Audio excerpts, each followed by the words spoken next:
Good day to you, Sir Madam. I'm Maricon Ventura, 27 years old, married, with 2 children.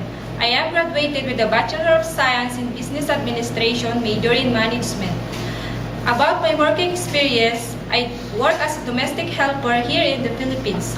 My duties and responsibilities are mopping the floor, ironing, and washing the clothes.